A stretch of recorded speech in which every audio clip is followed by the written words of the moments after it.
Oui, du coup, je vais remettre un peu de droit au milieu de tous ces calculs. Donc, moi, je vais vous présenter un stage qui a eu lieu cet été et on a travaillé sur l'intégration de la propulsion vélique dans les réglementations. On commence à trouver pénaliser l'adoption de cette solution ou l'avantager au contraire. Et qu'est-ce qu'il faut revoir en fait?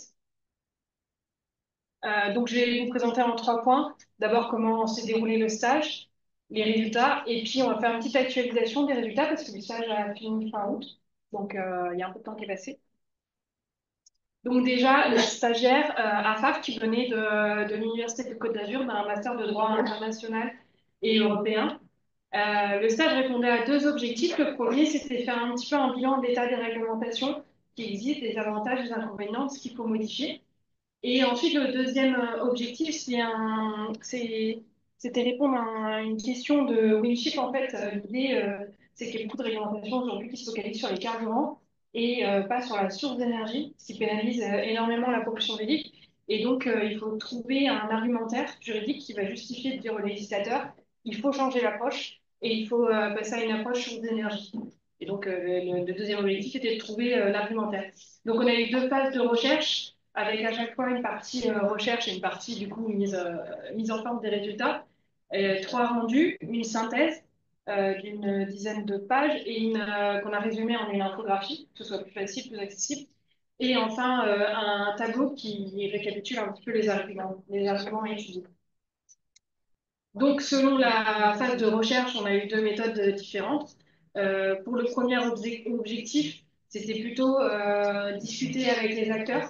Donc, d'abord, familiariser avec les réglementations, bien sûr, et discuter avec les acteurs pour avoir un petit peu leur ressenti dans l'application des réglementations. Donc, pour ça, on a beaucoup échangé, notamment avec euh, pour avoir un petit peu le ressenti. Donc, j'ai mis les logos des personnes qui ont répondu présentes. Merci à eux. Et on a aussi échangé avec les affaires maritimes. Et donc, il y avait un peu de tout, du chercheur, l'industriel et les AFMAR pour voir un petit peu les besoins. Et la deuxième phase, c'est vraiment une étude documentaire, parce qu'il n'y a pas encore de travaux sur le sujet. Et donc, il y avait plusieurs pistes voilà, on avait un petit peu exposées avec la stagiaire.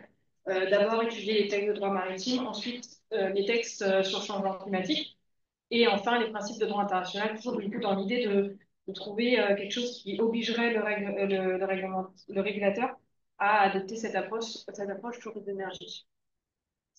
Donc, les résultats sur la phase 1, il y a 2 niveaux. Il y a le niveau européen et le niveau international. Donc, d'abord, au niveau européen, on a le Fit for 55, donc on a évoqué déjà tout à l'heure la tarification carbone. Le fuel EU aussi a été évoqué. Donc, voilà, on a certains textes. Donc, là, on a directive ETS, règlement fuel EU, directive TED, règlement AFIR et directive RED qui ont été étudiés. À chaque fois, l'infographie, on a les points positifs, ce qu'il faut améliorer et les réglementations spécifiques au BI. Donc, sur le système de quotas d'échange, on se rend compte qu'en fait, vu le sujet, bah, il n'y a pas vraiment d'amélioration à faire.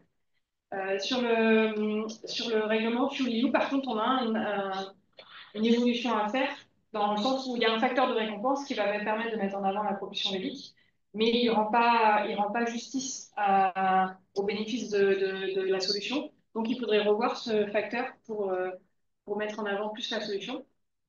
Directive TED, donc il s'agit d'une directive qui est taxation sur les énergies. Il n'y a pas non plus, pareil, d'impact direct sur la propulsion vélique. Par contre, le fuel qui est utilisé par les navires n'est pas inclus dans cette directive.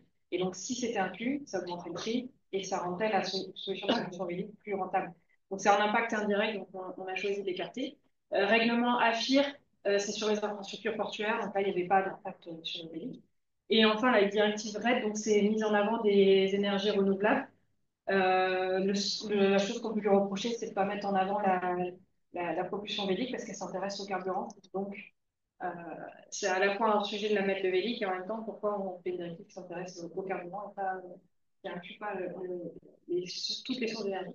Ensuite, on a le règlement, on sort du Fit for 55, on a le règlement Net Zéro industriel qui est très intéressant, qui reconnaît la propulsion vélique comme dans la liste des technologies zéro émission. Donc, il n'y a pas de modification à faire parce qu'il est déjà parfait, si on peut dire ça, du point de vue de la propulsion vélique.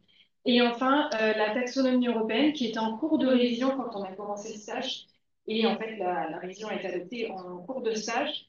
Et donc, le problème de la taxonomie européenne, donc, c'est l'idée, c'est de définir ce qui va être un financement propre et donc de rendre plus accessible le financement de certaines technologies pour les navires. Et la propulsion vélique n'était pas inclus dedans. Et on va le voir dans la suite des résultats, mais elle n'est toujours pas inclus dedans. Donc, il y a une amélioration à faire sur celui-là. Au niveau international, on a sélectionné deux grandes conventions qui sont très importantes pour le transport maritime et qui peuvent avoir un impact sur le véhicule. D'abord, la convention SOLAS, où on a tout ce qui va être normes de sécurité, de stabilité, que je pense que vous connaissez bien les ingénieurs, du coup. Euh, et donc, en étudiant cette convention, on se rend compte que grâce au système des ADA, il n'y a pas d'urgence à modifier la convention, puisque en fait, il y a une approche de l'OMI qui va permettre de fixer des objectifs de sécurité. Et donc, les ADA, c'est des alternatives design, qui vont permettre de contourner les normes, pardon, contourner. Contourner n'est pas le mot. Ils vont permettre d'adapter les normes de la SOLAS en passant par des organismes reconnus et pour atteindre les mêmes objectifs de sécurité. Donc, il n'y a pas d'urgence en soi, puisque la Convention ne bloque pas l'implantation de la propulsion vélique. C'était la conclusion du coup de la stagiaire. Au niveau de Marpol, par contre, alors, il y a plusieurs outils. Donc, on l'a évoqué toute la présentation précédente, du coup, EDI et XI. Donc, des indices qui permettent de mesurer euh, l'efficacité énergétique des navires pour les navires existants, pour les navires à construire. Sur ce point, la principale chose qu'on peut reprocher, c'est de considérer la propulsion vélique comme une mesure d'efficacité énergétique et pas comme une source d'énergie. Donc, c'est le problème qu'on avait identifié et qui va conduire à résoudre le deuxième objectif du stage. Et la stagiaire a retenu aussi un défaut sur le CI, donc l'intensité carbone du navire, parce que du coup, le calcul de cet outil crée beaucoup d'inégalités entre les navires selon la taille, selon la tente au port, selon le type de navire, selon la zone de navigation. Et ça va avoir un impact indirect sur la propulsion vélique. Et donc là, il y a des calculs à revoir en fait, et qui sont en cours de révision. Et donc justement, si on va sur la suite, ah non, pardon, oui, les résultats de la phase 2 d'abord avant d'aller sur la suite. Les résultats de la phase 2, donc la stagiaire a choisi de se concentrer sur l'étude des principes de droit international. C'est un choix et aussi par manque de temps de pouvoir étudier plus amplement les textes réglementaires changement climatique et droit maritime, qui est les autres risques. Il y a eu beaucoup de principes qui ont été étudiés. Il y a un tableau qui résume un petit peu tous les principes qui ont été étudiés, avec expliquer ce qu'est le principe, qu'est-ce qu'il peut apporter et quelles sont les limites de ce principe en fait. Donc, je vous en ai mis quelques-uns, il y en a beaucoup. La stagiaire a fait le choix de reporter également les principes qu'elle a étudiés qui ne sont absolument pas pertinents. De cette manière, si le travail est repris, il n'y aura pas besoin de réétudier ces principes-là. Et donc, je vous en ai mis quelques-uns, mais il y en a beaucoup plus. Et par exemple, si on prend le premier, meilleure technologie disponible, donc ce principe, il impose de prendre en compte dans les réglementations les technologies les plus pertinentes. Euh, Aujourd'hui, le BELIC s'impose comme une solution pertinente. Et donc, le problème de ce principe-là, c'est qu'il ne va pas justifier de passer d'une approche carburant à source d'énergie, mais il va justifier de modifier les réglementations pour prendre en compte le BELIC. Donc, il ne répond pas complètement à l'objectif posé.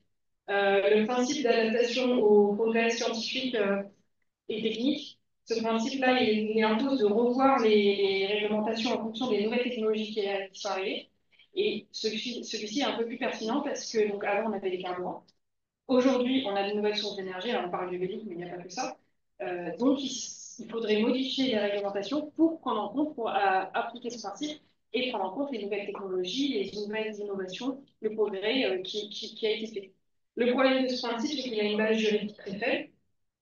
Et enfin, neutralité technologique.